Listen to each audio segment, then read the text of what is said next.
Sebuah riwayat mengatakan bahwasanya Rasulullah SAW bersabda, demi Allah, bukan kemiskinan yang aku khawatirkan terhadap umatku, bukan kemiskinan yang aku takutkan ketika aku meninggalkan umatku, akan tetapi yang paling aku khawatirkan ketika umatku dibentangkan satu limbah emas, umatku akan mengambil limbah emas itu dan meminta yang kedua, kemudian meminta lagi yang ketiga, kemudian merampas yang keempat, kemudian mencari lagi, karena kata Rasulullah, yang namanya manusia tidak akan pernah puas atas apa yang dimilikinya. Makanya ada yang namanya bersyukur, ada yang namanya qanaah, gengsi boleh, ikuti zaman boleh, kekinian boleh, akan tetapi ikutilah selalu aturan-aturan Allah dan ingat selalu bersyukur agar tidak merampas hak milik orang lain dan selalu bersyukur agar tidak memaksa orang tua supaya beliin ini, beliin itu, mau gaya tapi pakai uang orang tua. Hello, malu-maluin. Au kama qala Rasulullah sallallahu alaihi wasallam. Makasih banyak Ustaz Sam, luar biasa. Tepuk tangan dulu untuk Ustaz Sam, luar biasa. Kali ini kita akan mengkaji. Kajian kita adalah bagaimana agar tidak mudah tergoda mengejar status kekinian demi gengsi. Ayo, tanamkan pada diri kita bahwa kita bangga menjadi orang Islam. Tanamkan pada diri kita, aku bangga jadi anak bapakku. Tanamkan pada diri kita, aku bangga menjadi diriku sendiri. Jangan menjadi orang lain. Jangan bangga dengan orang lain. Tapi katakan, ini aku. Bukan karena aku temannya ini. Satu bentuk kekufuran seseorang apabila dia tidak mau memperlihatkan betapa banyak nikmat yang Allah berikan padanya. Ingat, banyak orang berkata, ini zamannya buka-bukaan, ini zamannya mabuk-mabukan, ini zamannya kartu, ini zamannya judi, ini zamannya nyuri, ini zamannya nipu dan sebagainya. Tapi ingat, engkau akan mendapatkan mungkar dan nakir akan memukul dalam kubur. Terus dia berkata, ini zamannya dipukul. Sadarkan pada diri kita, dunia ini sesaat. Dunia sijinul mu'minin wa jannatul kafir. Dunia ini adalah sorganya bagi orang kafir, tapi penjara bagi orang beriman. Kita diatur oleh agama, kita diatur oleh hukum syariat, kita diatur oleh adat, akhlak dan sebagainya. Ketahuilah, kegembiraan akan kita rasakan, kepuasan akan kita rasakan. Walaupun penderitaan di awal, tapi bahagia di akhir. Kenapa aku seperti ini? Kenapa aku diginiin? Kenapa aku dikekang? Kenapa aku digini? Mohon maaf, satu saat nanti engkau akan bersyukur. Alhamdulillah, alhamdulillah. Ternyata ajaran orang tuaku, ajaran agama luar biasa. Di hari kemudian ada orang yang menggigit tangannya karena penyesalan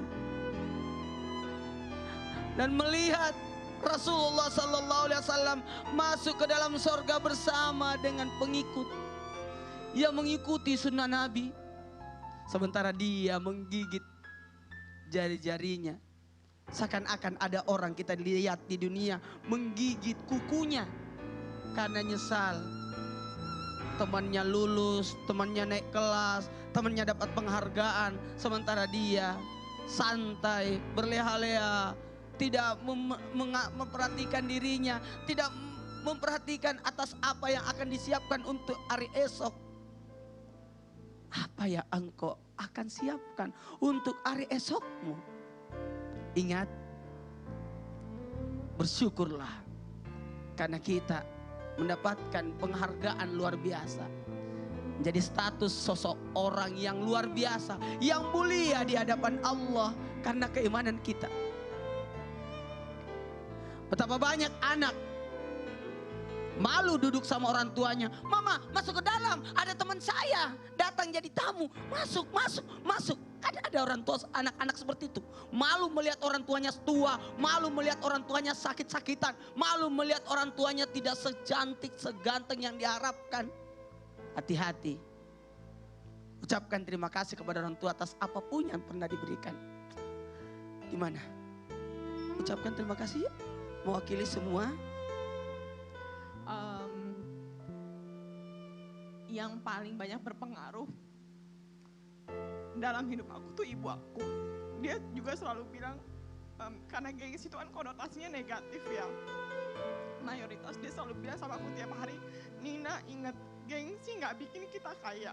Jadi aku mau bilang sama mami, makasih buat mami yang udah ngingetin aku untuk selalu boleh pandang ke atas, tapi harus tetap ingat kalau kita berpijak di bawah. Sekali lagi. Makasih ya mami untuk selalu ngingetin aku untuk jadi orang yang humble. Itu aja. Ketakutan apa? Sosok anak untuk orang tua. Aku maksudnya takut sama ibu. Aku sebenarnya masih banget takut kalau misalnya dia harus pergi duluan. Karena jujur ini hal kecil aja. Aku beli baju aja masih harus ditemenin sama ibu aku. Jadi aku selalu bilang sama dia, Mi aku gak kebayang deh kalau mami nanti harus pergi duluan. Nanti yang pilihin baju aku kalau kita lagi ke mall siapa ya? Pergi duluan dalam hal mungkin berkeluarga. Ya atau mami yang ninggalin bener-bener pergi dari dunia ini. Jangan. Jadi aku selalu kayak takut, nggak tahu walaupun kita nggak tahu mungkin aku yang pergi duluan. Cuma saking aku deketnya sama mamiku, aku benar-benar takut banget buat kepisah dari dia. Kasih buat Aiman. Di sisi lain, teman, maaf ya, mungkin ada yang lebih dari diri kita. Ya. Ada perasaan malu nggak? Jujur kalau perasaan Bergabung. Kalau perasaan malu sih mungkin enggak ya Ustadz. Cuman perasaan sedikit iri. Iri. Iya, iri kalau misalkan teman yang lain itu tuh dia tidak perlu bekerja keras untuk hidupnya dia. Terus iri sedangkan aku yang harus bekerja keras dari kecil. Terus aku yang iri dengan misalkan teman-teman tuh bisa kekiniannya itu gampang sekali bisa membeli sesuatu, membeli apapun gampang sekali. Sedangkan saya sendiri, saya harus menahan diri, menahan ego saya sendiri, menahan gengsi saya yang sebenarnya saya tuh pengen seperti mereka. Ada nggak? Nauzubillah semua nauzubillah. Mudah-mudahan tidak ada kata-kata dalam hati kita. Aku mau jadi punya orang tua kayak, maaf, Ya. kayak orang tua teman saya. Kenapa aku dilahirkan dari orang tua yang seperti yang melahirkan aku sekarang? Ada nggak? Nauzubillah, mudah-mudahan. Iya, alhamdulillah sih enggak seperti itu. Iya. Cuman saya selalu kadang sedikit nih Iri. manusiawinya itu misalkan kenapa saya harus punya keluarga yang tidak lengkap? Itu aja Ustadz. Orang tua yang tidak lengkap. Ya, itu aja. Coba sapa aja orang tua yang tidak lengkap. Artinya bisa kan? Iya, artinya silakan. Bapak di mana? Bapak saya di Bandung. Di Bandung, ayo. Dan ya assalamualaikum Pak. Insya Allah dari kemarin ini setelah saya datang ke Islam itu Indah, saya udah melupakan semua masa Ya, lalu bagus. saya dan saya juga ingin berterima kasih sama Papa. Saya juga mungkin kalau misalkan saya harus iri terus sama orang dan saya tidak akan seperti ini gitu. Jadi saya mengambil kebaikannya mungkin kenapa saya nggak lengkap keluarganya biar saya lebih mandiri seperti sekarang. Jadi apapun yang terjadi waktu lalu, terima kasih Pak. Ada teman saya, buat semua termasuk yang ada di rumah. Sosok orang tua yang keras, yang disiplin. Padli, gimana nih? Dengan sosok ayah yang kemarin berpulang ke rahmatullah. Merasa kehilangan gak? Padahal dulu keras dan sebagainya. Banget Pak Ustadz. Kan tapi saya sangat bersyukur saya punya orang tua yang disiplin. Jadi saya benar-benar sangat menghargai segala sesuatunya gitu loh. Mungkin ada sebagian orang yang tidak terlalu menghargai karena mereka tidak tahu bagaimana cara mendapatkannya gitu, tidak bekerja keras untuk mendapatkannya. Dan saya juga salut buat teman-teman yang hadir di Islam Itu Indah hari ini, buat Karin dan juga Aiman. Kebetulan saya juga kawan-kawan dari mereka. Buat Karin, saya tahu persis seperti apa Karin itu dulu berjuangnya sampai naik ojek, casting sana sini gitu loh. Ustazah Oki juga gitu ya. Jadi buat yang di rumah mungkin melihat teman-teman kita ini sosok-sosok orang-orang ini, orang-orang hebat yang sekarang ini adalah tiba-tiba hebat secara instan.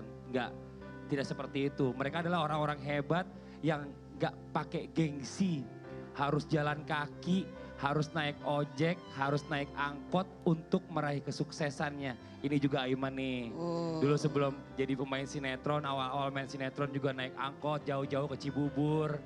Jalan kaki dari luar ke dalam, sampai mungkin kurang lebih sekitar 1 kiloan gitu. Dan itu setiap hari dia lakuin tanpa ada rasa mengeluh. Ini juga pelajaran banget buat kita semua, mudah-mudahan kita ambil segala sesuatunya itu prosesnya. Bukan hasilnya, ya Pak Ustadz ya? Iya, karena gini, orang akan jadi mulia karena proses. Proses untuk mendapatkan 1 juta itu luar biasa. Tapi ada orang dengan mudahnya dapat 1 juta, berarti tidak ada proses di situ. Karena cuma diberi, tapi tidak mengusahakan. Tapi ingat, Allah menilai dari hasilnya. Mau dimuliakan karena proses, menilai karena hasilnya, akhirnya. Kalau Sasam, Yes, Ustaz. minder apa yang dirasakan minder, tidak gaul sama teman-teman dalam hal apa? Kalau Mohon dulu- maaf ya, iya, karena Sasam kan dibelenggu, maaf, Benar. dalam dunia Hafiz Quran. Iya. Kemudian dibelenggu lagi dalam dunia pesantren. Terus tiba-tiba muncul di Jakarta, dapat beasiswa ke Jakarta. Kemudian nggak gaul, terus gimana?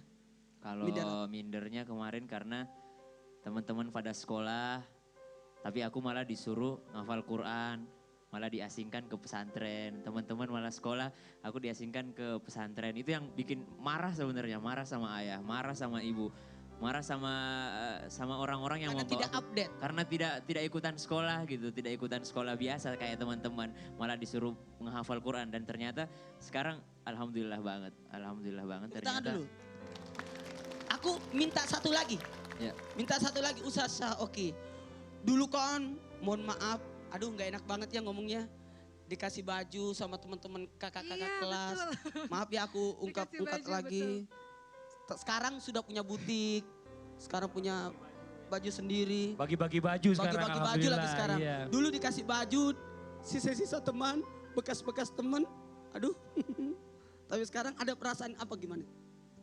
Ya proses kehidupan Allah terus menggilir. Kadang kita di atas, kadang kita di bawah. Kalau kita di atas jangan lupa besok tentunya kita di bawah. Di bawah jangan terlalu sedih, besok kita di atas terus berputar. Jadi kalau dulu saya dapat baju-baju olahraga, baju-baju pramuka bekas dari teman-teman. Alhamdulillah itu terus saya ingat sampai hari ini. Jadi makasih ya untuk kakak-kakak kelas yang udah menyumbangkan baju-baju hijabnya untuk saya. Yang buat saya pada akhirnya bisa berhijab sampai hari ini dan mudah-mudahan istiqomah seterusnya. Saya juga mau ucapkan terima kasih kepada kakak kelas saya, Aisyah. Yang sekarang di Bontang. Mungkin masih ada di Makassar, lagi liburan. Makasih banyak Aisyah. Aduh, anaknya Al-Hafiz Haji Muhammad Yahya pas depan rumah saya. Guru Hafiz Quran juga. Itu luar biasa. Saya tidak pernah beli buku paket, Bu, waktu SD. Selalu turunan dari kakak saya namanya Aisyah itu. Jadi hemat banget. Ayo. Masya Allah, tepuk tangan lu dong Bu, senang banget ya Bu ya. Jadi mungkin selama ini Iya. jamaah yang di rumah melihat orang-orang yang ada Iya. di TV itu adalah langsung jadinya aja. Tidak, Ternyata tapi ada proses. prosesnya itu yang sangat luar biasa. Buat Karin terima kasih banyak. Iya. Buat Aiman terima kasih banyak Memang tadi sharingnya Fadli juga ya, keren. langsung orang kaya. Oh Bapaknya enggak lah orang Pak Ustadz, sama kaya. juga. Saya juga proses Ah. Pak Ustadz. Berjuang sendiri, saya mau lulus SMA. Saya cari uang sendiri untuk bayar kuliah. Walaupun masih agak dibantu pada saat itu. Tapi setelah itu saya sendiri terus. Saya Gengsi berniat. ya minta-minta sama orang tua ketika udah nikah. Gengsi dong, saya sebagai anak laki, Saya sebagai waktu kepala kelas 1 keluarga SD nggak mau nantinya. lagi dikasih duit. Oh gitu. Aku jual ikan doang. Ya Allah, Lagunya, Ustaz. Masya Allah. luar Kirain ada biasa lagunya ya. Pak Ustadz. Iya, aku adalah si penjual ikan doang. Iya. Oke buat Jawa yang di rumah jangan kemana-mana. Kita akan segera kembali lagi tetap di Islam Itu Indah. Jamaah. Oh jamaah. Alhamdulillah.